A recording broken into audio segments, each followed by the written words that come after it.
Welcome back to this episode of the Shooting Bricks podcast. And wow, wow.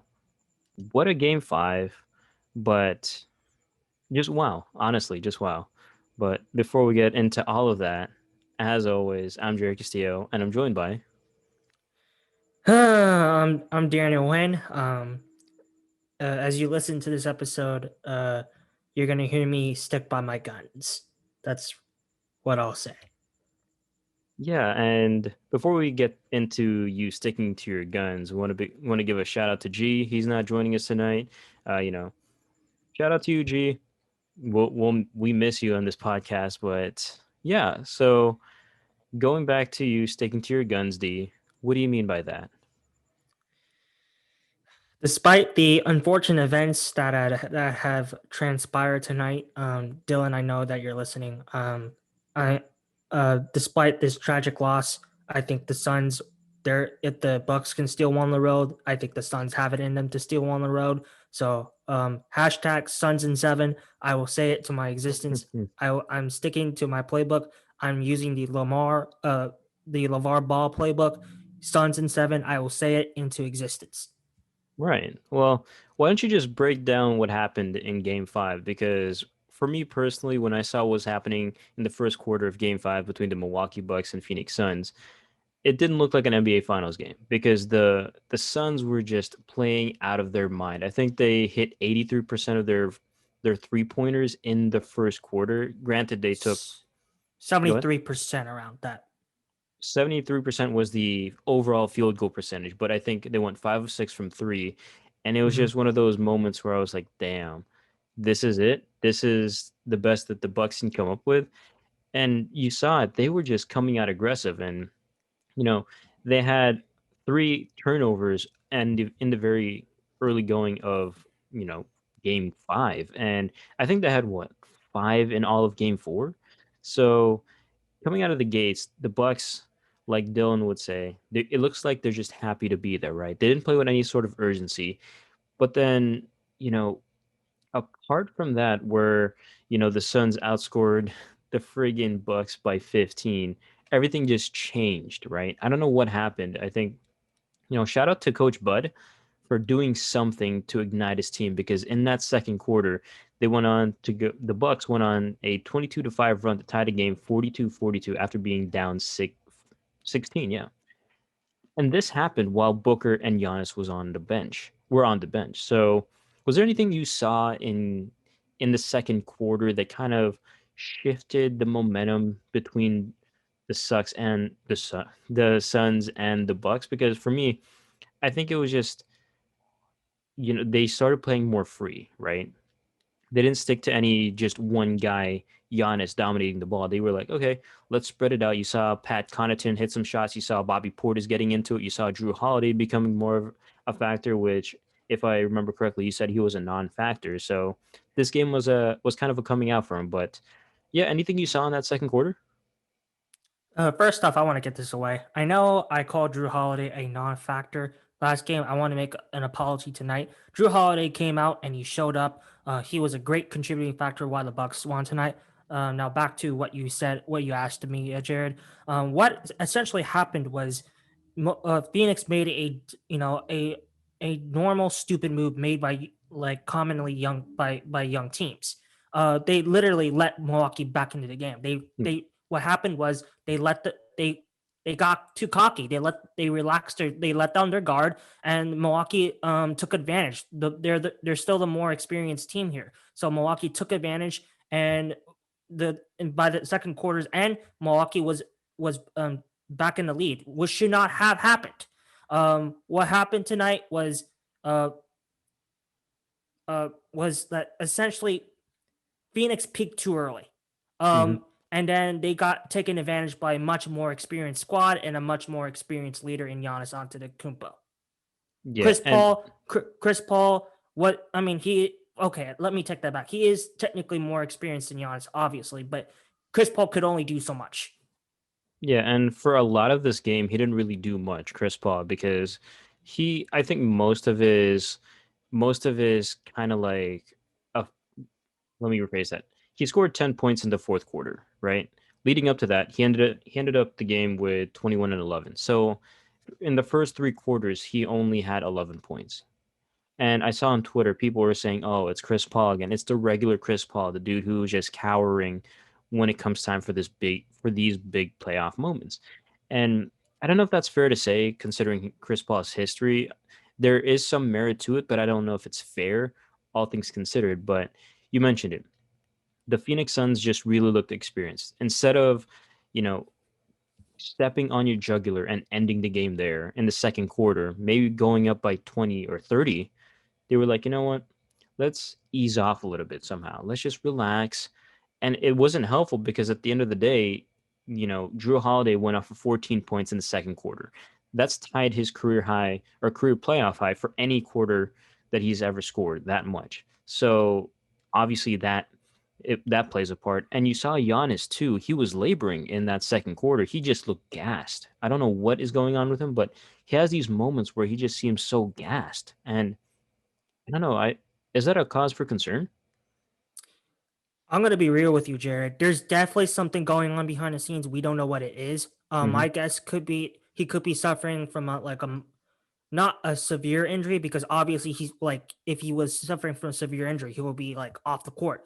But there's much something minor but bothersome going on that's causing him to have essentially fatigue issues. He's lacking the energy like we're normally used to when we're watching him. So something definitely off, but this goes again to Chris Middleton. Chris Middleton is stepping up.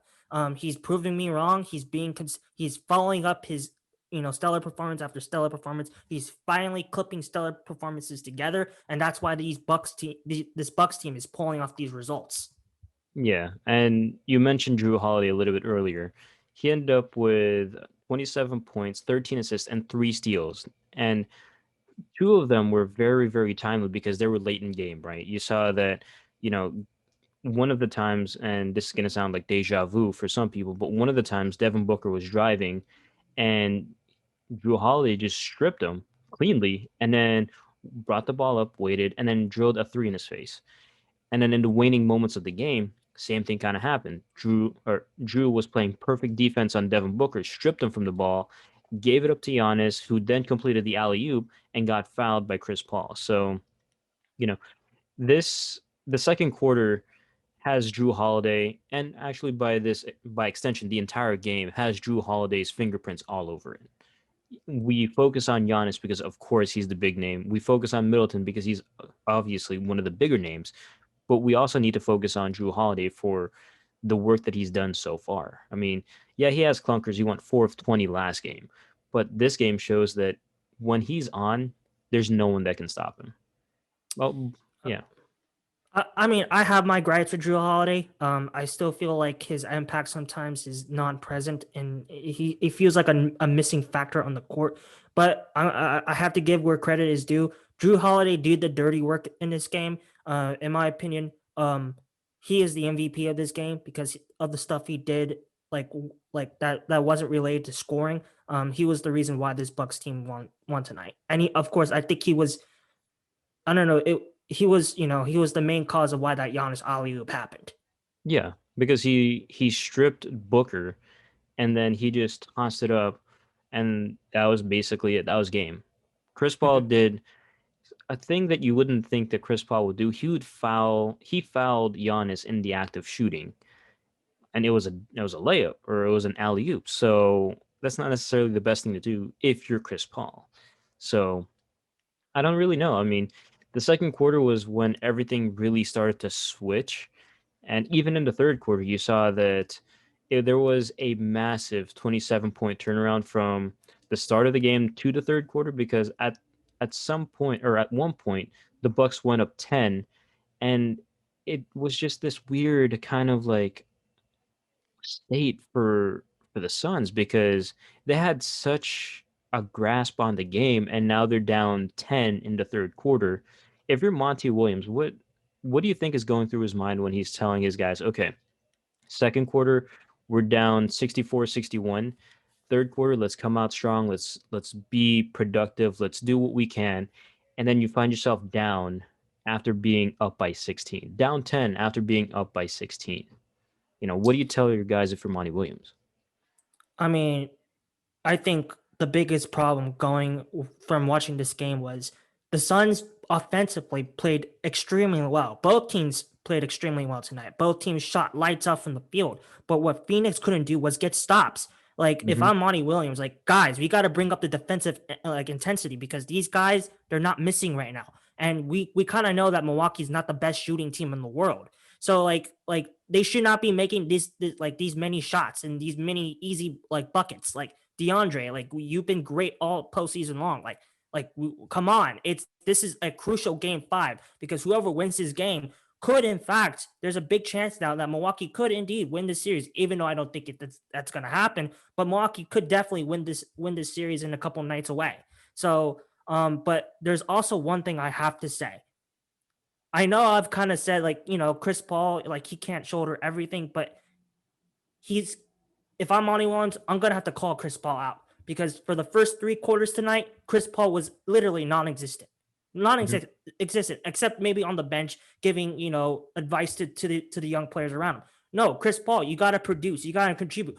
It felt at times, even though DeAndre Ayton finished with 20 points, the Devin Booker was all alone. He was running everything. And we kind of know this is as a young team, like you kind of need that veteran experience to really step up and guide them. And Chris Paul at times tonight, it wasn't until the fourth quarter that Chris Paul kind of finally stepped back into his old position he kind of had all regular season. So I mean, Chris Paul, you gotta be the way you are for all 4 quarters, not just the fourth. Yeah, and just to just to kind of like touch on a few points you made there. So regarding the series, I think it was 77, 73, 77, or 80% of teams that win game 5 end up winning the series. Obviously, there are some teams that buck that trend, no pun intended, like the 2016 Warriors, but that's neither here nor 2010 there. Lakers. Yeah. Well, I mean, they won that series. Yeah, I mean, like, Yeah. but we lost. Lakers lost game 5, but Yeah. I digress. Right. And you talk about Monty Williams, right? And just the Suns have to get stops. When I was listening to the third in between the third and fourth quarter, they have those coaches interviews on ESPN. That's Yeah, literally what he said to the reporter. I forgot her name. I absolutely. I apologize. heard that as well. He was like, you know what? We need to get stops. We need to get consecutive stops starting from the Absolutely. second quarter. We need to get consecutive stops, and that didn't happen. Yeah, I mean, like Milwaukee, like it was kind of amazing how many easy buckets Giannis was getting off this Phoenix Suns defense, who have been playing great all playoffs, and all of a sudden, like they just can't they just can't play defense in the low post anymore. It was very strange. It was very strange. That's the difference that separated Milwaukee and Phoenix tonight. Milwaukee played aggressive defense all 4 quarters through, maybe except through some parts of the first. But Phoenix just could never bring it up. They just could never get to Milwaukee's level, and that's why the Suns are sitting with the result right now. Yeah, and credit to you have to give credit to Milwaukee for being able to kind of make this difficult, at least on the defensive end, for the Suns because the Suns just seem confused whenever they have an action, right? And Giannis is bringing up the ball or Chris Middleton's bringing up the ball, whatever. They just run a few screens and the Suns seem confused because it seemed like in the second half, Giannis could get whatever he wanted. And that's not a recipe for success, obviously, but they have to change something up. I don't know what it is because Jay Crowder, whoever's guarding Giannis, obviously can't stay in front of him, but they can make it a much more difficult time because we all know Giannis is a beast, but he dropped 32 again tonight. Chris Middleton had 29, and like we said, Jrue Holiday had 27, but you can't have Giannis dropping 32. Yeah, you can stop him. Maybe let him have 20, 24 points. I don't even know if that's enough to stop the Bucks at this point because they're just rolling. It sucks. If you're a Suns fan, I feel really bad for you because it just seems like the Suns are running out of time to get anything going because Chris Paul has just not looked like himself. He's looked horrendous, if I do say so. I don't know anything about, NBA basketball or like be playing in the NBA, but the momentum is all with Milwaukee now. I hate to say that, Daniel, but that's just how it is. Look, this series is either gonna go two ways in my opinion. I mean, I kind of mentioned this before. It's either gonna go the 2010 finals where like Phoenix finally wakes up and wins the next two games, which I'm gonna have to say through my through logic that Phoenix is the much more balanced team, and I think Phoenix will eventually figure this out. I think they're gonna steal one on the road in Milwaukee. They almost got it in Game Four, so that's why I really feel Phoenix has to steal one road game here, and or this is gonna go to the 2006 finals with Miami and and Dallas, where Miami completely took momentum and won the next four games. So it's completely up to Phoenix and Chris Paul to and Monty Williams to figure whether you want to win a championship or not, because it go time is now. Go time is now. Yeah, and to the Suns' credit, they almost won this game. Even Yes. even as poorly as they played in the second, third, and partially in the fourth quarter, as poorly as they've played, they almost won this game because the Suns went on a 12-3 run to cut the lead to 120-119 with just under a minute left. Again, we talk about the Booker strip by Jrue, and then the alley-oop attempt by Giannis. I think that's what kind of sealed the game because even though Giannis missed that shot horribly, Chris Middleton got the rebound. And even then, it was kind of like, okay, the Suns, even though they're down four, they still have a chance to win this, but with their final attempt, they had nothing going on. So, Um, I think I have to say this. The biggest mistake Devin Booker had on that last possession was trying to drive into the paint. mhm. Devin Booker should have just shot the ball right there. It was obvious, in my opinion, that the paint was going to be difficult to get into. It was quite crowded, and you had a little space between Jrue and Devin. That like, look, Devin, it's not going to be the easiest shot in the world, but you got to take your chance right there. When you have that little space, take advantage of it right now because you don't know what's going to happen. And I guess he took the rest, and voila, Devin Booker made a fatal error there. So if you were Monty Williams, right? Would you have drawn a play to give Booker a three, or would you have wanted him to drive in, hoping to get a foul so that he can get to the line, get two free throws, and then just play the foul game? If I was Monty Williams, I would not have taken the three because you're only down by two. It's not necessary. Go for the two. It's easier, obviously. But I would not have played the foul game. I would still would have like directed Devin Booker, take a shot, but make sure it's a two. That's Hmm, what I would have told Booker. Because Booker's our best shooter. You're gonna need to take a shot, but you don't necessarily need to play the foul game either. right. And that's a really tough thing to do because Booker had 40 points in this game. He didn't really do much apart from getting 40, but you know, that's I really don't want to pick on Devin Booker because he tried, but I feel like a lot of the possessions that the Suns had in this game, and it goes back to Dylan's point about hero ball, was just hero ball. Like Devin Booker had a lot of opportunities where he just there were there wasn't a lot of ball movement, and it was just okay, swing it once, give it to Devin Booker, move out of the way, see what happens. And that's not conducive, at least in today's day and age. That's not conducive to winning. And we've seen this with Booker before. He puts up these gaudy scoring numbers, but the team doesn't win. So I posit the question to you: do you think that Devin Booker needs to involve his teammates more because he only had 3 assists this game? So do you think he needs to involve his teammates more, or do you think he needs to shoot more? I kind of really was hoping this question was going to be asked. I think we've seen it in the last two games. The big the big thing we're seeing is during some points in the last two games, Devin Booker would engage in these one-on-one battles with Chris Middleton, which is essentially what Dylan was saying. Devin Booker has been engaging hero ball for these duration of these last two affairs. Except it's the He's other for way around with Drew Yeah, Holiday. But go yeah. ahead. um Devin Booker needs to realize, like, hold on a second, like we're not playing one-on-one pickup basketball. We're actually playing a real NBA game, and basketball is a team sport. Devin Booker has to absolutely wake up and realize, hey, there's other guys around you, And you can't exactly do this on your own, because if you're doing this on your own, you're gonna cost the game for the rest of your teammates. So he's got to get DeAndre Ayton involved. He's got to get McCall and Cameron Payne, because like when he goes on these hero ball spurts, like you're forcing your other teammates around you to not get involved of the game, and that's not a good thing. Yeah, and going off of that point, the Bucks, they only had one, two, three, four players score in double figures. The Suns had all five starters score in double figures, led by Booker's 40.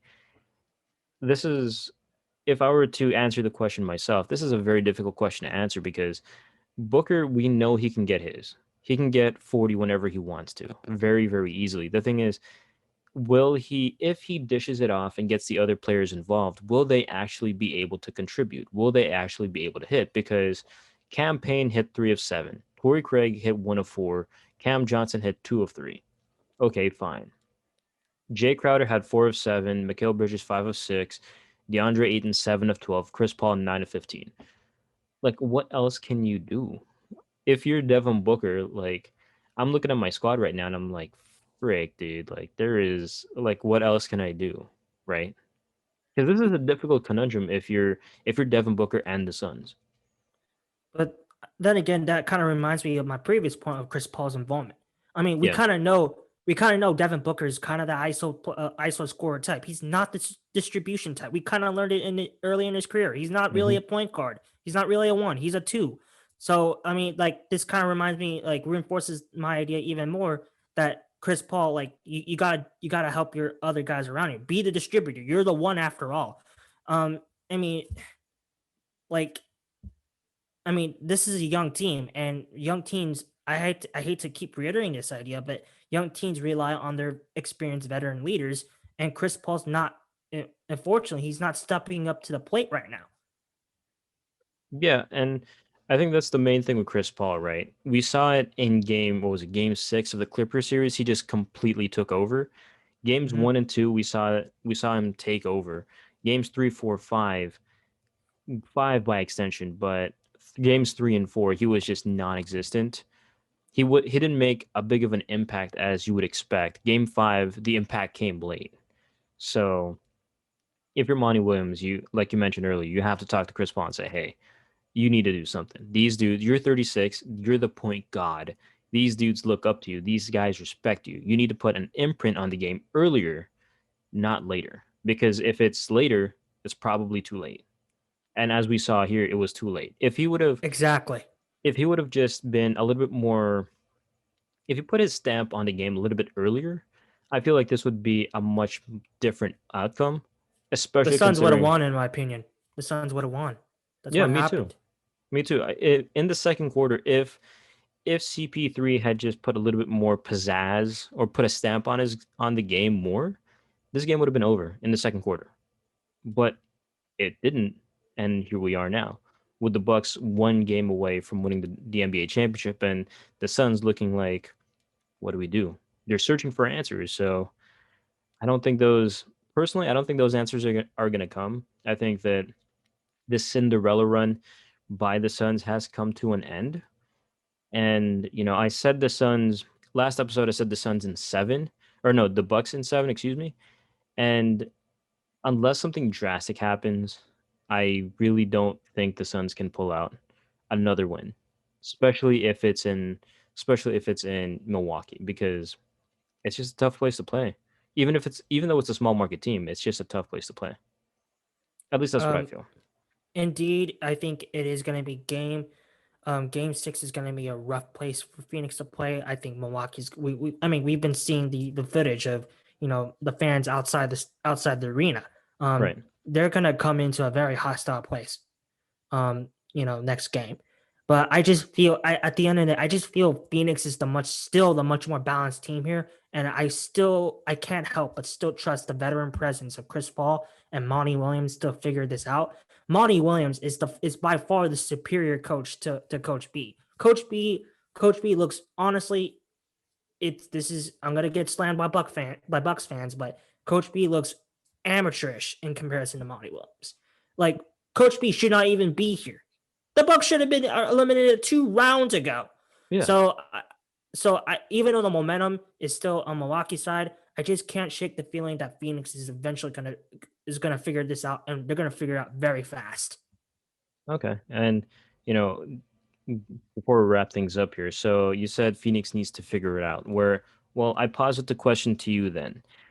What what do the Phoenix Suns have to do to win these next two games? Chris Paul has simply got to get more involved, and Devin Booker has got to be reminded that basketball is a team game. I think the supporting cast, even though they lost tonight, in my opinion, they still performed well. There are some parts where they went totally cold in terms of shooting, but other than that, they found a way to snap out of it and they went back to their usual selves. I just think this Suns team hasn't been exactly been playing bad these last two games. They just been making very few but very fatal errors in decision making. And I think this Suns team is still very capable of figuring this out. I think Monty Williams, like I said before, he's the better coach than Coach B. Coach B doesn't know what to do at times. At times, I quite like, does Coach B even know how to coach? So I just think the Suns have it in them. Like we've seen, they've been dogging it out all postseason long. I just think they can do it one last time. They're essentially capable of it. Well, they have to do it two more times. Yeah, two more times. Right. Excuse me. You're good. You're good. And lastly, on the flip side here, then, so we talked about what the Suns need to do. Well, what do the Bucks need to do to win one more game? Just, I mean, there's nothing wrong in the current game plan right now. Obviously, Chris Middleton needs to stay consistent. Drew Holiday needs, essentially what needs to happen is the Bucks need to just continue playing the way they are and Hmm. just hope Phoenix doesn't, figure it out. And Giannis onto the coop, I think he's the biggest factor going into Game 6. He has to get his body ready. He has to get his body ready the best he can and take advantage of the home crowd. Use your home crowd to your side.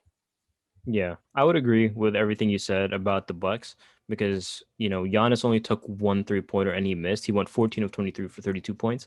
So I think he needs to do him and Middleton has to pick up in clutch time, right? In crunch time, give the ball to Middleton, move out of the way. Yeah, Giannis, you're a two-time MVP. You're all this. You're all-world talent.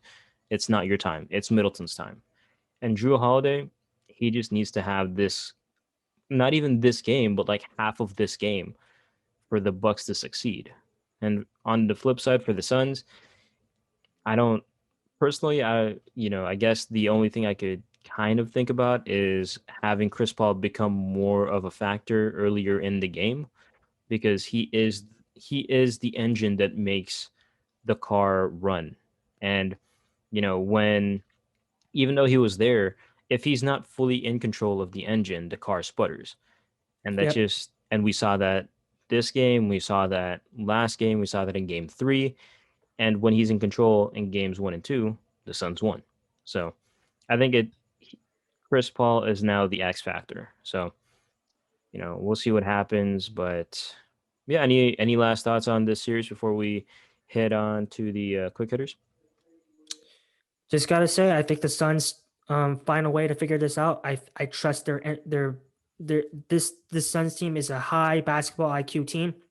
I just think they're gonna figure it out in time. So Suns, they're gonna win the next two games. They're gonna win in dramatic fashion, and Suns in seven, baby. Suns in seven. Say it into existence. Suns in seven. Hashtag Suns Suns in seven. Suns in 7. Drell, I know he's out in the world doing stuff right now, but I'm pretty sure he has Suns in 7 too. Dylan has Bucks in 6. I have Bucks in 7. So one of the four of us is gonna be right, and I hope it's gonna be me because ego. But anyways, speaking of things that should be or shouldn't be right, so that thank you for compiling these two quick hitters here, Daniel. But yeah, Damian Lillard said that he doesn't want to request a trade out of Portland, but he's conflicted on the situation. Now, one of the quotes that he said to Chris Haynes of Yahoo, which I found very interesting, was that just to paraphrase it, he said, "If you look at this roster and you tell me, oh, this is a championship roster, all we need to do is change the coach," that's something that he personally doesn't agree with. But I mean, Lillard is one of those really loyal guys, and I think that they have to do right by Lillard because so much has gone on. So many wrong things have gone on since, they let go of Terry Stotts, since they got bounced in the first round, right? By the Nuggets. Yep. Yeah, so I mean, speculation has run amok over the last few days on social media Insanity. because apparently the Warriors, Mavs, Heat, Celtics, and even the Lakers are discussed as potential landing spots for him. And I sent this to the group chat to you guys. If the Warriors trade Wiggins, Wiseman, 7 and 14 picks, technically that could make a Dame Lillard swap happen.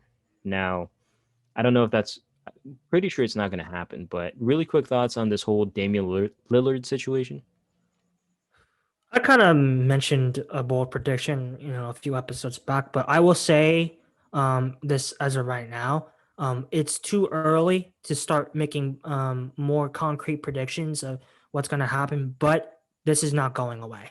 The fact that, like, Lillard kind of, yeah, he denied it, but he didn't flat out deny it. He's Like, looking at his there, options, right?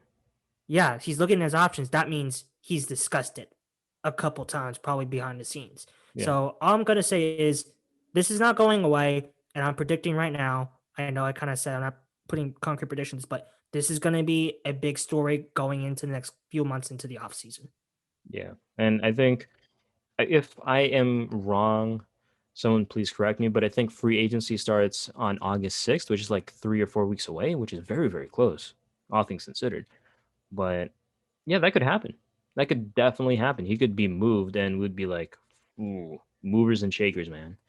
But speaking of things that aren't necessarily movers or shakers, last thing here, Space Jam, a new legacy came out this past Friday. And have you seen it? No, Okay. not yet. Well, currently the film holds a 31% on Rotten Tomatoes. Take that as you will, because Rotten Tomatoes is usually an aggregation of different, review sites. And the consensus is, while it's not a quality Oscar film, according to you when you wrote these notes, it's basically an advertisement for Warner Brothers. And you know what? I would agree. Some people found it really entertaining because, it is meant for 5-year-olds. But I mean, I saw the movie. It took me 2 days to get through. It's 2 hours long. It's about 30 minutes longer than it should be. But it's if you take it for what it is, a movie made for 5-year-olds, you don't pay attention to the plot, you don't pay attention to the dialogue, and you just focus on the product without paying attention to the 35 pieces of Warner Brothers IP being thrown at your face every 30 seconds, I think you'll enjoy it. For me personally, that's not my forte, that's not my thing, so I didn't necessarily like it.